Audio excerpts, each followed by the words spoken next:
This week we read Parashat Lech Lecha. Our reading of Abraham is readily contrasted with last week's reading of the story of Noah. Noah built his ark to save himself and his family, as Hashem had commanded. He did not, however, plead for the lives of a single other soul. Abraham, by contrast, challenged Hashem to redeem the inhabitants of Sodom and Gomorrah. Should not the God of justice do what is just? Noah, we are told, walked with Hashem, a toddler, if you will, accompanying him on his way. Abraham, by contrast, walks before Hashem. Abraham was a standard-bearer for monotheism. He ran ahead, and he spread the good word. When Noah boards the ark before the flood, he has a family with him that he can see will build the future of mankind. There is meaning in Hashem's promise that a world of life will begin again with Noah and his children. Abraham spends years of journey and passes several tests in the promise of a future, but he has no children. It's years into his wanderings till Isaac is born, and we're left wondering who will be a child of Abraham. We talk about a ben Noach and a ben Avraham Avinu. A ben Noach, a son or daughter of Noah, is anyone. We are all of us descended from the sole surviving family of the flood, and are all bound by the covenant of the Bnei Noach, the core moral values not to steal or murder or rape, not worship idols, blaspheme, nor treat animals with cruelty, to set up courts. Civilized humanity is a ben Noach.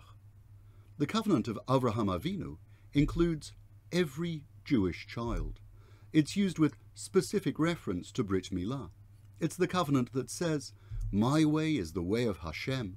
My journey is the fulfillment of Hashem's ancient promise." We dedicate our children, our future to Hashem, just as Abraham committed his yet unborn generations. A ben Avraham Avinu, too, is the name of honor given to someone who converts, uprooting themselves from the way they were raised, just like Abraham himself, someone who makes that journey from being bound by the 7 laws of Noah to the 613 mitzvot of the Torah. Noah just gathered what he needed into the ark. He did nothing more. He didn't encourage others to hop on board. He didn't even give them the blueprints to build arks of their own. Noah floated on the surface of the flood without relating to the devastation below him. He didn't worry about others. He knew his family was secure. Abraham, by contrast, radiated hospitality. He invited others in, tried to influence them to the better.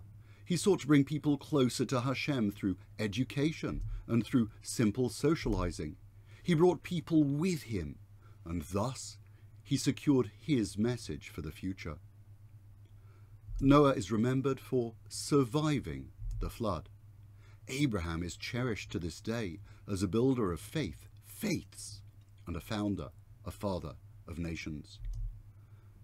Any community or society can too easily be a Noah, just looking after its members, drifting wherever they take it, content to be righteous for their peers in their generation, a model that people can follow if they choose, but not one that reaches out.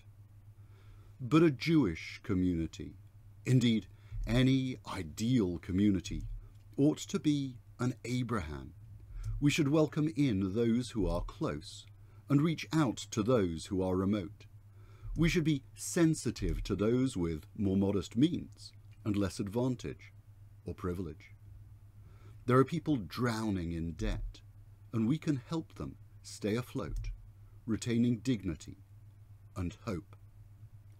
Like Abraham, our identity must be an attraction and not a source of detraction. We must radiate a Jewish life that people will want to emulate because they see its beauty. We learn from Abraham that it is once we set about bringing Hashem's blessing to God's children, then Hashem blesses us and our children with the blessing of Abraham, Avraham, our parent. Wishing you and all your families Shabbat Shalom and good health.